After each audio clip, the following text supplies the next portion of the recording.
Brought to you by wikivd.com. Hurricane Maria. Hurricane Maria was regarded as the worst natural disaster on record in Dominica, and caused catastrophic damage and a major humanitarian crisis in Puerto Rico, as well as being the 10th most intense Atlantic hurricane on record, the 13th named storm, 7th hurricane, 4th major hurricane, and the second Category 5 hurricane of the unusually active 2017 Atlantic hurricane season. Maria caused catastrophic damage across the northeastern Caribbean, compounding recovery efforts in the already struck areas of the Leeward Islands, who were still recovering from Hurricane Irma just 2 weeks prior. Originating from a tropical wave, Maria developed into a tropical storm on September 16, east of the Lesser Antilles. Remarkably favorable environmental conditions enabled the cyclone to undergo explosive intensification as it approached the Lesser Antilles. The system reached Category 5 strength on September 18 as it made landfall in Dominica, resulting in catastrophic damage across the entire island. Thereafter, Maria reached its peak intensity over the eastern Caribbean, with maximum sustained winds of 175 miles per hour and a pressure of 908 millibars, making it the 10th most intense Atlantic hurricane on record. Weakening slightly, Maria struck Puerto Rico on September 20 as a high-end Category 4 hurricane. Interaction with land weakened the storm, though it regained some strength as it moved northeast of the Bahamas. Moving slowly to the north, Maria slowly degraded and weakened to a tropical storm on September 28. Embedded in the westerlies, Maria eventually became extratropical on September 30 over the open Atlantic and dissipated by October 3. As of October 10, at least 93 people are known to have been killed by the hurricane, 48 in Puerto Rico, 30 in Dominica, 5 in the Dominican Republic, 4 in the contiguous United States, 3 in Haiti, 2 in Guadeloupe, and 1 in the United States Virgin Islands. Maria wrought catastrophic damage to the entirety of Dominica, which suffered an island-wide communication blackout. The islands of Guadeloupe and Martinique endured widespread flooding, damaged roofs, and uprooted trees. Puerto Rico suffered catastrophic damage, including destruction of its previously damaged electrical grid. Total losses from the hurricane are estimated at between $15.90 and $95 billion, mostly in Puerto Rico, making Maria's cost comparable to that of previous hurricanes Irma and Harvey. Meteorological history. The National Hurricane Center began monitoring 2 tropical waves on September 13. The easternmost wave quickly spun up into what would become Hurricane Lee, while the western one continued moving generally westward, with generally favorable conditions in the disturbance's path. Development into a tropical cyclone seemed likely. During those 2 days, the disturbance became better organized, and by September 16, convective banding became established around a poorly organized circulation, as the system was an imminent threat to land despite the center not being well defined. The NHC initiated advisories on it as potential tropical cyclone 15 at 1500 Coordinated Universal Time, in accordance with a policy change enacted at the start of the season. A mid-level ridge anchored north of the disturbance steered it generally west-northwest into a region highly favorable for further development. Sea surface temperatures of 29 C, low wind shear, and ample moisture were anticipated to foster strengthening to hurricane status before the system reached the Lesser Antilles. As the disturbance continued to grow increasingly well-defined throughout the day, it was later upgraded to a moderate-range tropical storm based on satellite estimates at 2100 Coordinated Universal Time that day. receiving the name Maria. At that time, Maria was situated 620 miles east-southeast of the Lesser Antilles. A central dense overcast, and favorable outflow developed atop the center of circulation, which enabled Maria to become further organized throughout the early morning hours of September 17. After a brief intrusion of dry air exposed the circulation, a convective burst occurred over the center and intensification resumed. Hurricane hunters investigating the system observed surface winds of 74 miles per hour and a formative eye feature. Accordingly, the NHC upgraded Maria to hurricane status at 2100 Coordinated Universal Time. Expansion of the central dense overcast, and an increasingly complete eye wall signaled steady intensification throughout the overnight of September 17, 18. Considerable lightning activity was identified within the hurricane's core early on September 18, and statistical models indicated a high probability of rapid intensification. Explosive strengthening took place shortly thereafter, with aircraft reconnaissance finding surface winds of 120 miles per hour and a central pressure of 959 millibars, making Maria a Category 3 hurricane on the Saffir-Simpson scale and hence a major hurricane. Additionally, radar data revealed a well-defined 12 miles wide eye. The eye contracted slightly, to 9 miles as intensification continued and the system reached Category 4 strength by 2100 Coordinated Universal Time. Rapid intensification culminated late on September 18, with Maria achieving Category 5 status just 15 miles east-southeast of Dominica. Hurricane hunters observed surface winds of 160 miles per hour and a pressure of 925 millibars at this time. Maria made landfall in Dominica at 1:15 Coordinated Universal Time on September 19, becoming the first Category 5 hurricane on record to strike the island nation. Interaction with the mountains of Dominica imparted slight weakening of the hurricane to Category 4, however. Once over the Caribbean Sea, Maria regained Category 5 intensity. Additional strengthening took place as the storm tracked northwest toward Puerto Rico.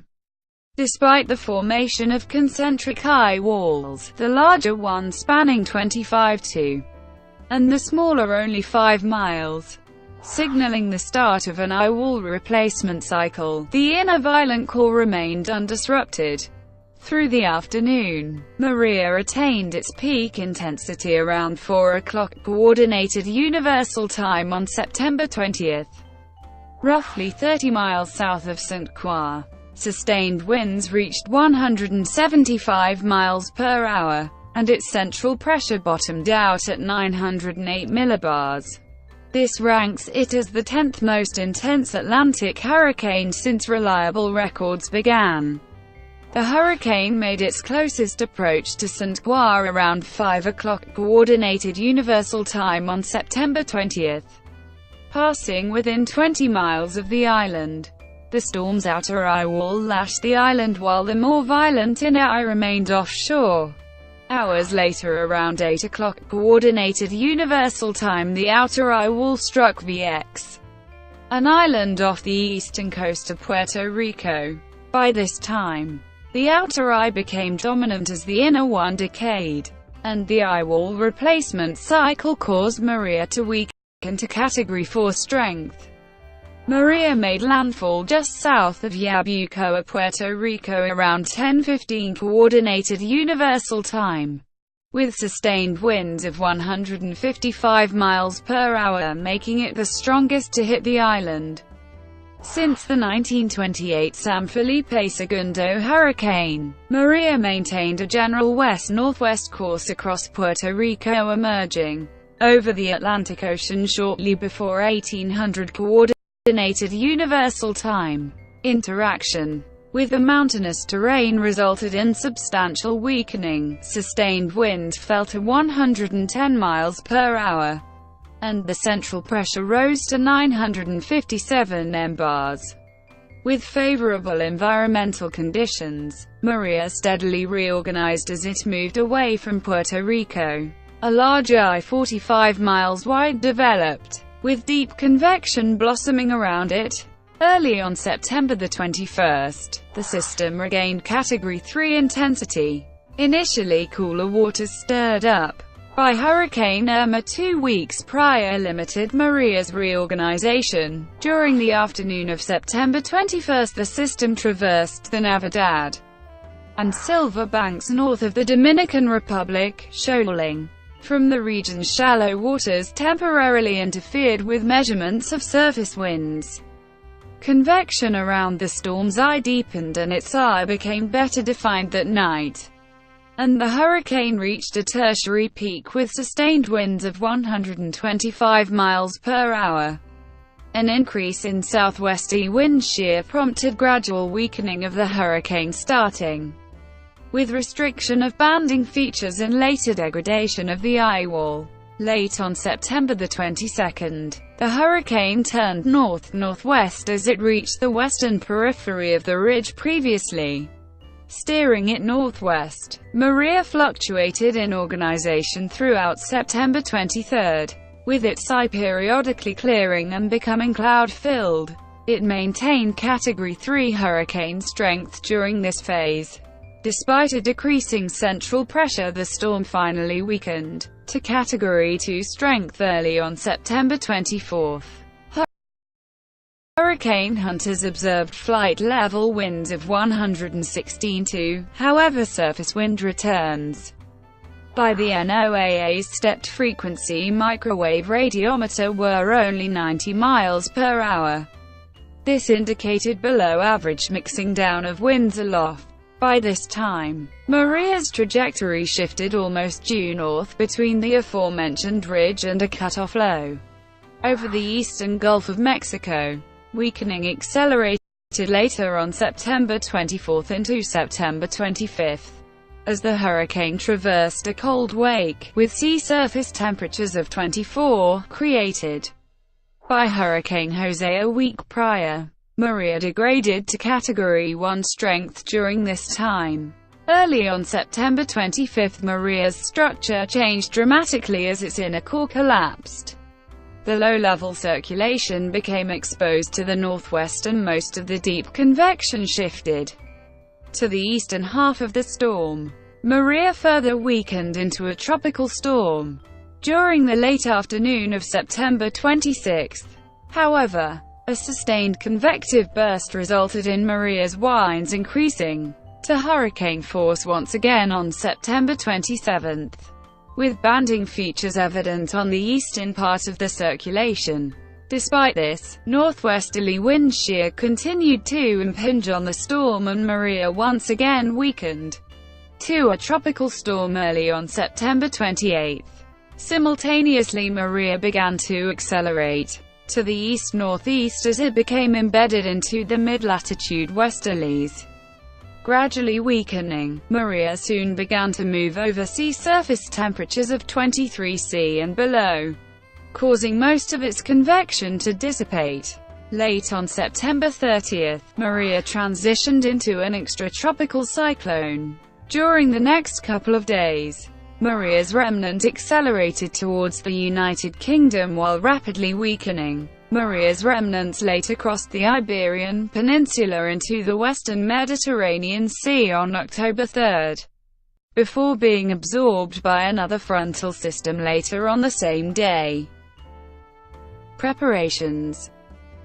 Upon the initiation of the National Hurricane Center's first advisories for the system that would become Tropical Storm Maria on the morning of September 16th, the government of France issued tropical storm watches for the islands of Martinique and Guadeloupe, while St. Lucia issued a tropical storm watch for its citizens, and the government of Barbados issued a similar watch for Dominica. Barbados would later that day declare a tropical storm watch for its citizens in St. Vincent and the Grenadines. The government of Antigua and Barbuda issued hurricane watches for the islands of Antigua, Barbuda, St. Kitts, Nevis and Montserrat. By the time of the NHC's second advisory, which declared Maria a tropical storm, the Dominican Republic activated the International Charter on Space and Major Disasters for humanitarian satellite coverage on the 20th.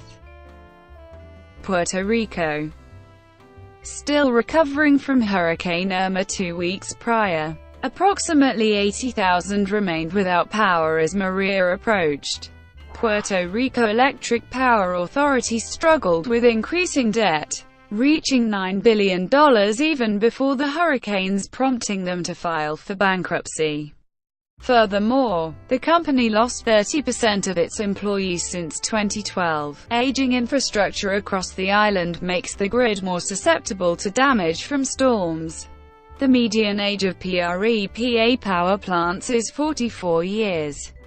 Inadequate safety also plagues the company, and local newspapers frequently describe poor maintenance and outdated controls. Evacuation orders were issued in Puerto Rico in advance of Maria, and officials announced that 450 shelters would open in the afternoon of September 18. As of September 19, at least 2,000 people in Puerto Rico had sought shelter. Mainland United States.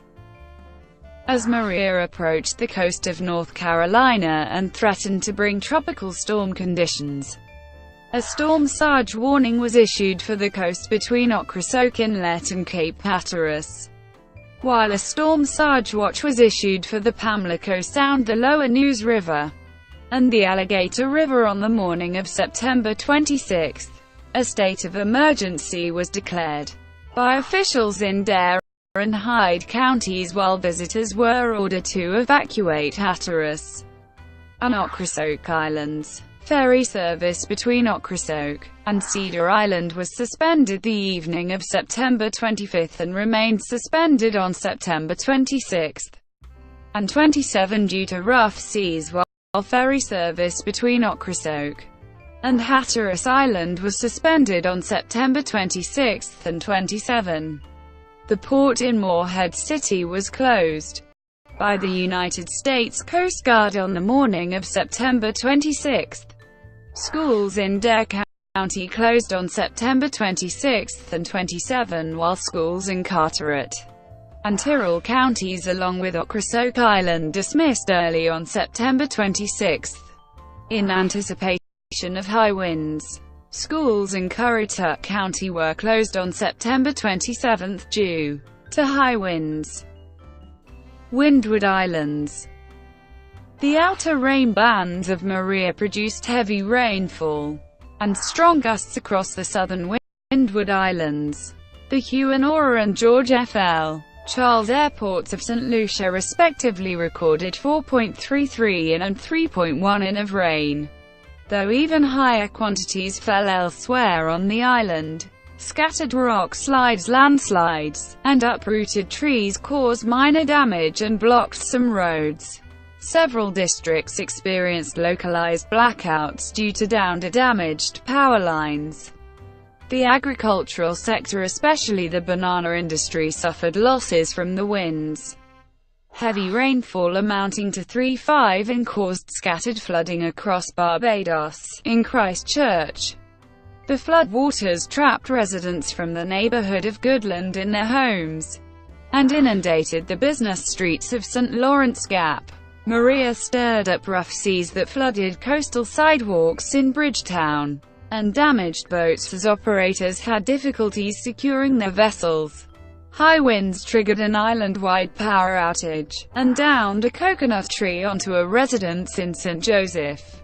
Passing 30 miles off the northern shorelines, Maria brought torrential rainfall and strong gusts to Martinique, but spared the island of its hurricane-force wind field, which, at the time, extended 25 miles around the eye. The commune of La Marigot recorded 6.7 inches of rain over a 24-hour period. By September 19, Maria had knocked out power to 70,000 households, about 40% of the population. Water service was cut to 50,000 customers, especially in the communes of Le Morne Rouge and Gros Morne. Numerous roads and streets, especially along the northern coast, were impassable due to rock slides, fallen trees, and toppled power poles. Streets in Fort-de-France were inundated. In the seaside commune of Le Carbet, rough seas washed ashore large rocks and demolished some coastal structures, while some boats were blown over along the bay of the commune of Chelcha. Martinique's agricultural sector suffered considerable losses. About 70% of banana crops sustained wind damage, with nearly every tree downed along the northern coast. There were no deaths on the island, although 4 people were injured in the hurricane, 2 seriously and 2 lightly. Dominica. Rainfall ahead of the hurricane caused several landslides in Dominica as water levels across the island began to rise by the afternoon of September 18. Maria made landfall at 21:15 Atlantic Standard Time that day as a Category 5 hurricane with maximum sustained winds of 160 miles per hour. These winds, the most extreme to ever impact the island, battered the roof of practically every home, including the official residence of Prime Minister Roosevelt Skerrit, who required rescue when his home began to flood. Downing all cellular radio and internet services, Maria effectively cut Dominica off from the outside world. The situation there remained unclear for a couple of days after the hurricane's passage. Skerrit called the devastation mind-boggling before going offline, and indicated immediate priority was to rescue survivors rather than assess damage. Initial ham radio reports from the capital of Roseau on September 19 indicated total devastation, with half the city flooded, cars stranded and stretches of residential area flattened. The next morning, the first aerial footage of Dominica elucidated the scope of the destruction. Maria left the mountainous country, blanketed in a field of debris. Rows of houses along the entirety of the coastline were rendered uninhabitable as widespread floods and landslides littered neighborhoods with the structural remnants. The hurricane also inflicted extensive damage to roads and public buildings such as schools, stores, and churches, and affected all of Dominica's 73,000 residents in some form or way. The air control towers and terminal buildings of the Canefield and Douglas Charles airports were severely damaged, although the runways remained relatively intact and open to emergency landings. The disaster affected all of the island's 53 health facilities, including the badly damaged primary hospital, compromising the safety of many patients. The infrastructure of Roseau was left in ruins. Practically every power pole and line was downed, and the main road was reduced to fragments of flooded asphalt. The winds stripped the public library of its roof panels and demolished all but one wall of the Baptist church. To the south of Roseau, riverside flooding and numerous landslides impacted the town of Point Michel, destroying about 80% of its structures and causing most of the deaths in the country. Outside the capital area, the worst of the destruction was concentrated around the east coast and rural areas, where collapsed roads and bridges isolated many villages.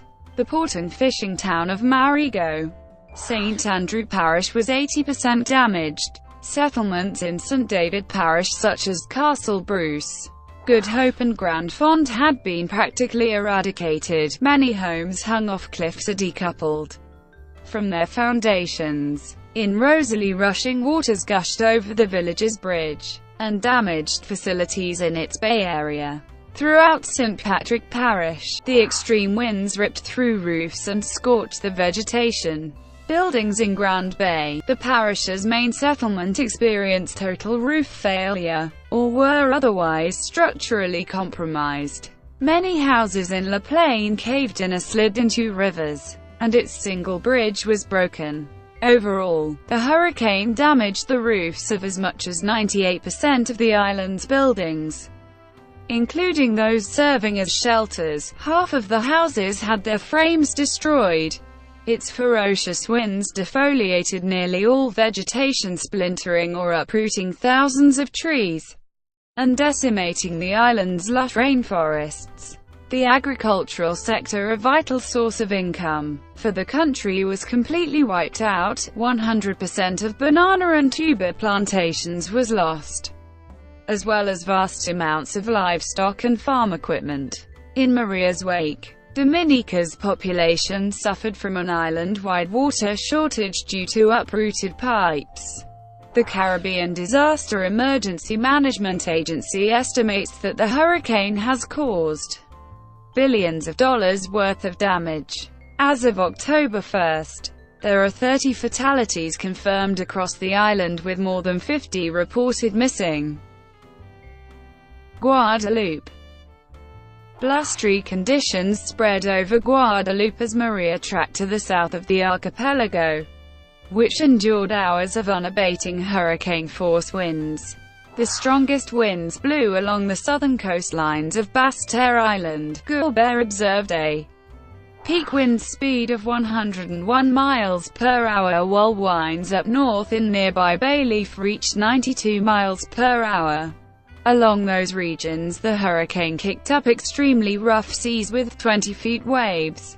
The combination of rough seas and winds was responsible for widespread structural damage and flooding throughout the archipelago, especially from Pointe Pitre, along Grande Terre Island's southwestern coast to Petit Bourg, and the southern coasts on Basse-Terre Island. Aside from wind-related effects, rainfall from Maria was also significant. In just a day, the hurricane dropped nearly a month's worth of rainfall. At some important locations, Pointe Pitre recorded a 24-hour total of 7.5 inches, while the capital of Basse-Terre measured 6.4 in. Even greater quantities fell at higher elevations of Basse-Terre Island, with a maximum total of 18.07 in measured at the mountainous locality of Matouba-Saint-Claude. Throughout the archipelago, the hurricane left 40% of the population without power and 25% of landline users without service.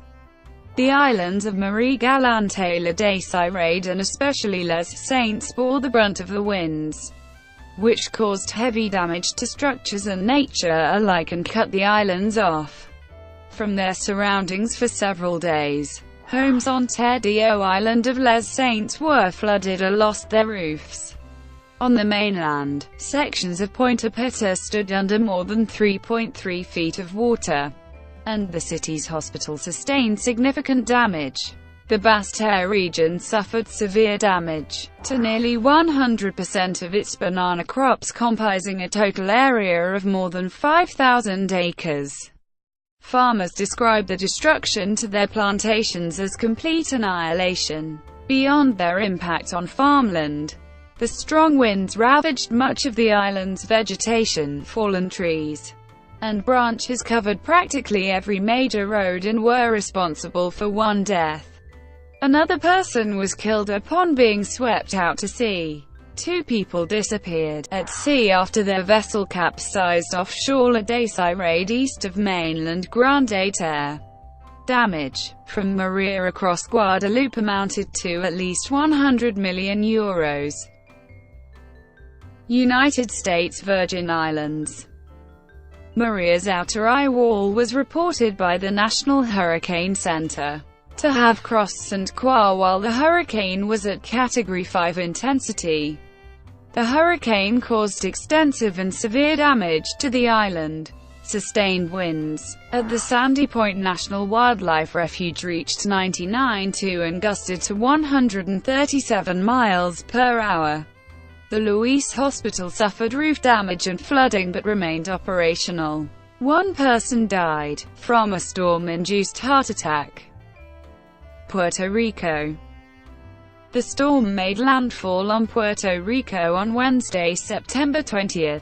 A sustained wind of 64 miles per hour, with a gust to 113 miles per hour was reported in San Juan, Puerto Rico immediately prior to the hurricane making landfall on the island. After landfall, wind gusts of 109 miles per hour were reported at Yabucoa Harbor and 118 miles per hour at Camp Santiago. In addition, very heavy rainfall occurred throughout the territory, peaking at 37.9 in Incaguas. Widespread flooding affected San Juan waist-deep in some areas, and numerous structures lost their roof. The coastal La Perla neighborhood of San Juan was largely destroyed. Catano saw extensive damage, with the Juana Matos neighborhood estimated to be 80% destroyed. The primary airport in San Juan, the Luis Muñoz Marin International Airport, was slated to reopen on September 22. Storm surge and flash flooding, stemming from floodgate releases at La Plata Lake Dam, converged on the town of Toa Baja, trapping thousands of residents. Survivors indicate that floodwaters rose at least 6 feet in 30 minutes. With floodwaters reaching a depth of 15 feet in some areas. More than 2,000 people were rescued once military relief reached the town 24 hours after the storm. At least 8 people died due to the flooding, while many are unaccounted for. As of October 14, the death toll stood at 48, with about 117 people missing. On September 24, Governor Rosello estimated that the damage from Hurricane Maria in Puerto Rico was surely over the $8 billion damaged by Hurricane George. Approximately 80% of the territory's agriculture was lost due to the hurricane, with agricultural losses estimated at $780 million. The hurricane completely destroyed the island's power grid, leaving all 3.4 million residents without electricity. Puerto Rican Governor Ricardo Rosello stated that it could take months to restore power in some locations, with San Juan Mayor Carmen Yulín Cruz estimating that some areas would remain without power for 4 to 6 months. Communication networks were crippled across the island. 95% of cell networks were down, with 48 of the island's 78 counties' networks being completely inoperable. 85% of above-ground phone and internet cables were knocked out. Only one radio station, WAPA 680 AM, remained on air through the storm. The NEXRAD Doppler weather radar of Puerto Rico has also been literally blown away. The radome, which covers the radar antenna and which had to withstand winds of more than 130 miles per hour, was destroyed, while the antenna of 30 feet in diameter was blown from the pedestal, the latter remaining intact. The radar is 2,800 feet above sea level, and the anemometer at the site measured winds of about 145 miles per hour before communications broke, which means winds at that height were likely 20% higher than what was seen at sea level. Its replacement will take a few months. The nearby island of VX suffered similarly extensive damage. Communications were largely lost across the island. Widespread property destruction took place, with many structures leveled. The recreational ship Feral, carrying a family of 4, issued a distress signal while battling 20 FTCs and 115 miles per hour winds on September 20. Communications with the vessel were lost near VX on September 20. The United States Coast Guard, United States Navy, and British Royal Navy conducted search and rescue operations utilizing an HC-130 aircraft, a fast response cutter, and Navy helicopters. On September 21, the mother and her 2 children were rescued while the father drowned inside the capsized vessel. Maria's Category 4 winds broke a 96 feet line feed antenna of the Arecibo Observatory, causing it to fall 500 feet and puncturing the dish below, greatly reducing its ability to function until repairs can be made. Hispaniola. Torrential rains and strong winds impacted the Dominican Republic as Maria tracked northeast of the country. Assessments on September 22 indicate 110 homes were destroyed, 570 were damaged, and 3,723 were affected by flooding. Approximately 60,000 people lost power in northern areas of the country. Flooding and landslides rendered many roads impassable, cutting off 38 communities. 5 people, all of them males, were killed in the Dominican Republic. 4 of them were of Haitian origin, killed when they were swept away by floodwaters. The 5th person was a Dominican man who died in a landslide. Hurricane Maria sent past 250 kilometers from Haiti's northern coast, but has received a large amount of rain and suffered some flooding. 3 deaths were reported. A 45-year-old man died in the commune of Limbé, in the Department of the North, while attempting to cross a flooded river. 2 other people, a woman and a man, were mortally wounded in Cornion, a small town 40 kilometers east of the capital Port-au-Prince, according to the authorities. Mainland United States. Maria brushed the Outer Banks of North Carolina on September 26 as the center of the storm passed by offshore and brought tropical storm conditions to the area. Along with this storm surge, large waves, and rip currents to the coast. The storm knocked out power to 800 Duke Energy Progress customers in the Havelock area, with restoration of power expected to take several hours. Dominion North Carolina Power and Cape Hatteras Electric Cooperative experienced scattered power outages. Winds of 23 miles per hour and gusts to 41 miles per hour were reported at Dare County Regional Airport at Manteo on September 27, while winds of 40 miles per hour were reported in Duck. Maria caused beach erosion at the ferry terminal at the north end of Ocrasoke Island that washed out a portion of the paved lanes where vehicles wait to board the ferry. By the morning of September 26, the storm flooded North Carolina Highway 12 along the coast. Rip currents from Maria caused 3 swimmers to drown and several others to be rescued at the Jersey Shore on the weekend of September 23-24. A 4th drowning death occurred in Fernandina Beach, Florida. Dominica. Following the destruction to thousands of homes, most supermarkets, and the water supply system, many of Dominica's residents were in dire need of food, water, and shelter for days in Maria's wake.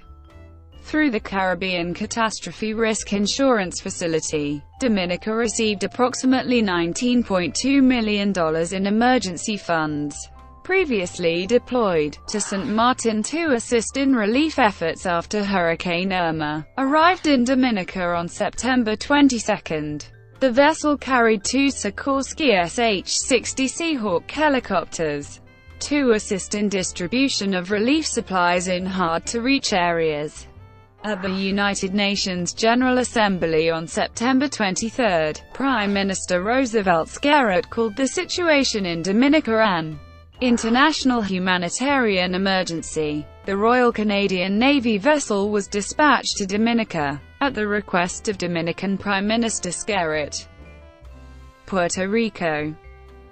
The power grid was effectively destroyed by the hurricane, leaving millions without electricity. Governor Ricardo Rossello estimated that Maria caused at least $90 billion in damage.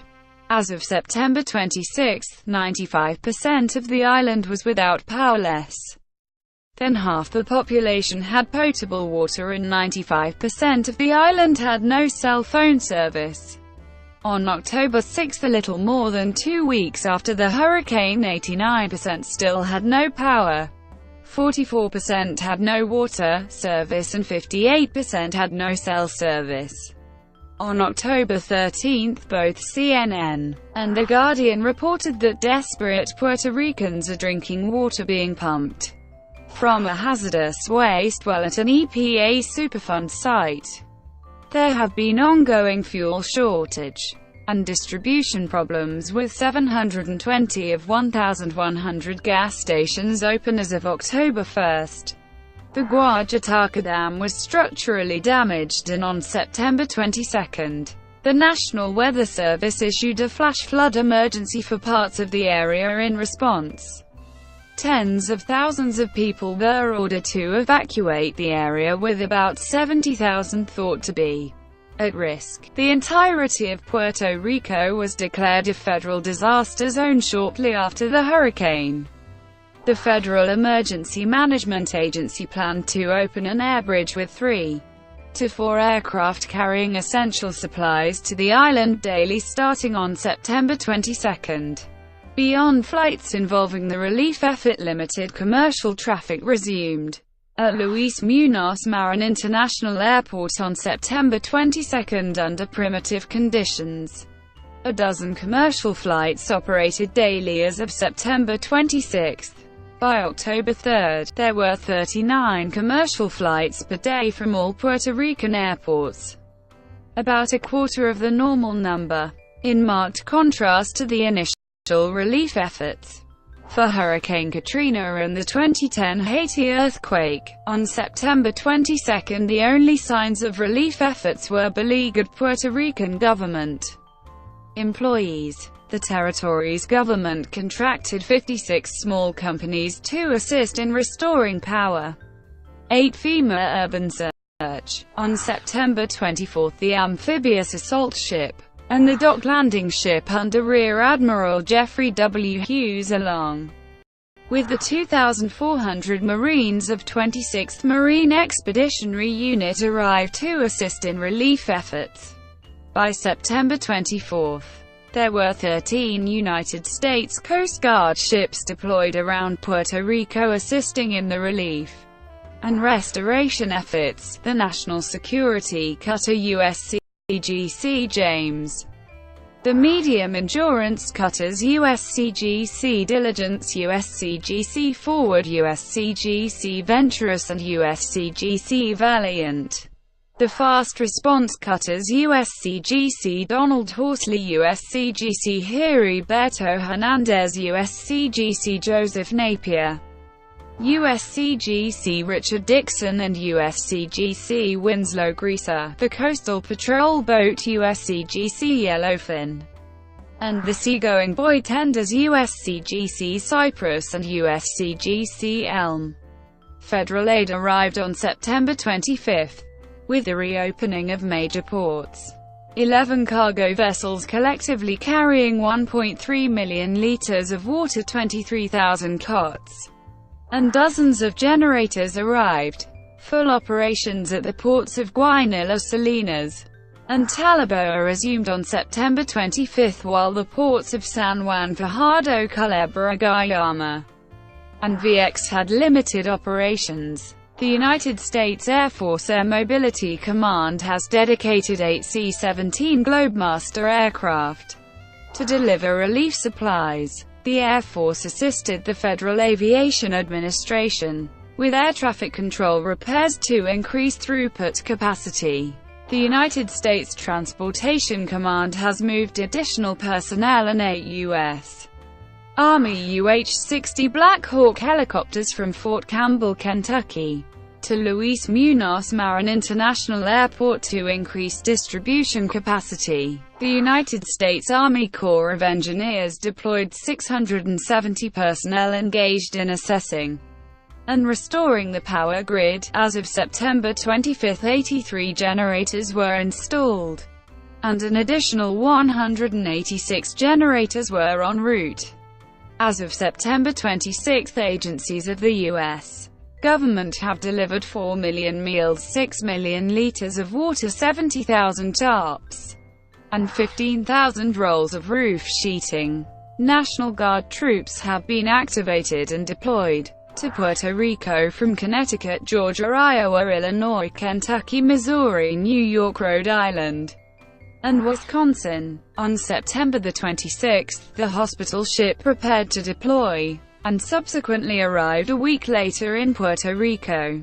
However, most of the 250-bed floating state-of-the-art hospital has gone unused despite overburdened island clinics and hospitals. Puerto Rico's Department of Health is supposed to refer patients there, but there had been few referrals by October 17. Governor Rosello explained that the disconnect, or the apparent disconnect, was in the communications flow and added, "I asked for a complete revision of that so that we can now start sending more patients over there." On September 27, the Pentagon reopened two major airfields on Puerto Rico and started sending aircraft, specialized units, and a hospital ship to assist in the relief effort. Brigadier General Richard C. Kim, the Deputy Commanding General of United States Army North, will be responsible for coordinating operations between the military, FEMA, and other government agencies and the private sector. Massive amounts of water, food, and fuel have either been delivered to ports in Puerto Rico or are held up at ports in the mainland United States because there is a lack of trucker drivers to move the goods into the interior. The lack of communication networks has hindered the effort, as only 20% of drivers have reported to work. As of September 28, the Port of San Juan has only been able to dispatch 4% of deliveries received and has very little room to accept additional shipments. As of September 28, 44% of the population remains without drinking water, and the U.S. military is shifting from a short-term sea-based response to a predominantly land-based effort designed to provide robust longer-term support, with fuel delivery a top priority. A joint Army National Guard and Marine Expeditionary Unit team has established an installation staging base at the former Roosevelt Roads Naval Station. They are transporting via helicopter Department of Health and Human Services assessment teams to hospitals across Puerto Rico to determine medical requirements.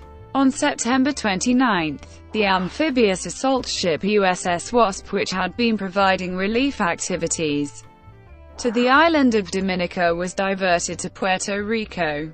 As of September 30, FEMA official Alejandro de la Campa stated that 5% of electricity, 33% of the telecommunications infrastructure, and 50% of water services have been restored to the island. On September 28, 2017, Lieutenant General Jeffrey S. Buchanan was dispatched to Puerto Rico to lead all military hurricane relief efforts there and to see how the military can be more effective in the recovery effort, particularly in dealing with the thousands of containers of supplies that are stuck in port because of red tape, lack of drivers, and a crippling power outage. On September 29, he stated that there were not enough troops and equipment in place, but more would be arriving soon, with centralized fossil fuel-based power plants and grid infrastructure expected to be out of commission for weeks to months.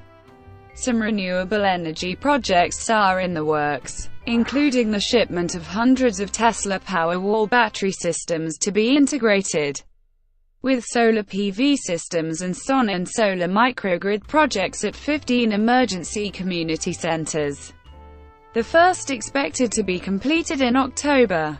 In addition, other solar companies jumped in to help, including Sunnova and New Start Solar. A charity called Light Up Puerto Rico raised money to both purchase and deliver solar products, including solar panels, on October 19. Many TV and movie stars are donating money to hurricane relief organizations to help the victims of Harvey and Maria. Prominently, Jennifer Aniston has pledged $1 million, dividing the amount equally between the Red Cross and the Ricky Martin Foundation for Puerto Rico. Martin's foundation had raised over $3 million as of October 13. On October 10, 2017, Carnival Cruise Lines announced that it would resume departures of cruises from San Juan on October 15, 2017. Additional fatalities. On October 5, NPR reported an additional 49 bodies with unidentified cause of death sent to a hospital morgue since the storm. The Los Angeles Times reported 50 more deaths than normal in one region in the 3 days after the hurricane. Puerto Rico's Center for Investigative Reporting reported 69 hospital morgues are at capacity. Exact figure is unknown. According to El Vocero newspaper, 350 bodies are being stored at the Institute of Forensic Sciences, many of which are still awaiting autopsies. In the report, Hector Pesquera, Secretary of the Puerto Rico Department of Public Safety, did not say how many, if any, of the cadavers were there before the storm. On October 11, Vox reported 81 deaths directly or indirectly related to the hurricane, with another 450 deaths awaiting investigation. Furthermore, they indicated 69 people to be missing. On October 14, CNN reported the number of missing people to be about 117. In a message to the DHS representatives, Nydia Velázquez and Benny Thompson wrote, "It would be morally reprehensible to intentionally underreport the true death toll to portray relief efforts as more successful than they are." U.S. Virgin Islands. As of September 25, the U.S. Coast Guard reports that the ports of Crown Bay, East Gregory Channel, West Gregory Channel and Red Hook Bay on St. Thomas, the ports of Crouse Lagoon, Limetree Bay, and Frederiksted on St. Croix, and the port of Cruz Bay on St. John are open with restrictions. On September 25, 11 flights arrived with 200,000 meals, 144,000 liters of water and tarps. Troops have been activated and deployed to the U.S. Virgin Islands from the Virginia National Guard, the West Virginia National Guard, Missouri National Guard, and UH-60 Black Hawk helicopters from the Tennessee Army National Guard. Criticism of U.S. government response. The U.S. Department of Homeland Security did not immediately waive the Jones Act for Puerto Rico, which prevented the Commonwealth from receiving any aid and supplies from non-U.S. flagged vessels from U.S. ports.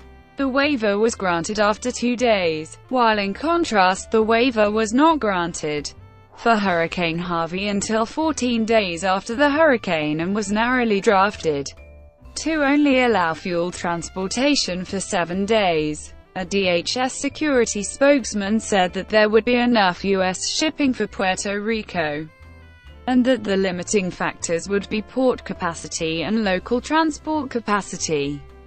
This statement was supported by AFL-CIO, which issued a fact-checking statement regarding the Jones Act and its effect upon recovery relief. The Jones Act was waived for a period of 10 days starting on September 28, following a formal request by Puerto Rico Governor Rosselló. San Juan Mayor Carmen Yulín Cruz called the disaster a terrifying humanitarian crisis and pleaded for relief efforts to be sped up on September 26. The White House contested claims that the administration was not responding effectively. General Joseph L. Lengyel, chief of the National Guard Bureau, defended the Trump administration's response and reiterated that relief efforts were hampered by Puerto Rico being an island rather than on the mainland. President Donald Trump responded to accusations that he does not care about Puerto Rico. "Puerto Rico is very important to me. And Puerto Rico, the people, are fantastic people. I grew up in New York, so I know many people from Puerto Rico. I know many Puerto Ricans. And these are great people and we have to help them. The island is devastated, frustrated with the federal government's slow and inadequate response." Relief group Oxfam announced on October 2 that it plans to get involved in the humanitarian aid effort, sending a team to assess a targeted and effective response and support its local partners on the ground efforts. On October 2, 2017, Oxfam released a rare statement. While the U.S. government is engaged in relief efforts, it has failed to address the most urgent needs. Oxfam has monitored the response in Puerto Rico closely, and we are outraged at the slow and inadequate response the U.S. government has mounted, said Oxfam America's President Abby Maxman. Oxfam rarely responds to humanitarian emergencies in the U.S. and other wealthy countries. But as the situation in Puerto Rico worsens and the federal government's response continues to falter, we have decided to step in. The U.S. has more than enough resources to mobilize an emergency response, but has failed to do so in a swift and robust manner. On October 3, 2017, President Trump visited Puerto Rico. He compared the damage from Hurricane Maria to that of Hurricane Katrina, saying, "If you looked, every death is a horror. But if you look at a real catastrophe like Katrina, and you look at the tremendous hundreds and hundreds and hundreds of people that died, and you look at what happened here, with really a storm that was just totally overbearing. Nobody has seen anything like this. What is your death count as of this morning?" 17. Trump's remarks were widely criticized for implying that Hurricane Maria was not a real catastrophe. While in Puerto Rico, Trump also distributed canned goods and paper towels to crowds gathered at a relief shelter and told the residents of the devastated island, "I hate to tell you, Puerto Rico, but you've thrown our budget a little out of whack. Because we've spent a lot of money on Puerto Rico, and that's fine. We saved a lot of lives." On October 12, Trump tweeted, "We cannot keep FEMA, the military, who have been amazing in PR forever," prompting further criticism from lawmakers in both parties. Mayor Cruz replied, "You are incapable of empathy, and frankly simply cannot get the job done." In response to a request for clarification on the tweet from Governor Rosselló, John F. Kelly assured that no resources were being pulled and replied, "Our country will stand with those American citizens in Puerto Rico until the job is done." Brought to you by wikivd.com. Would you like to know more?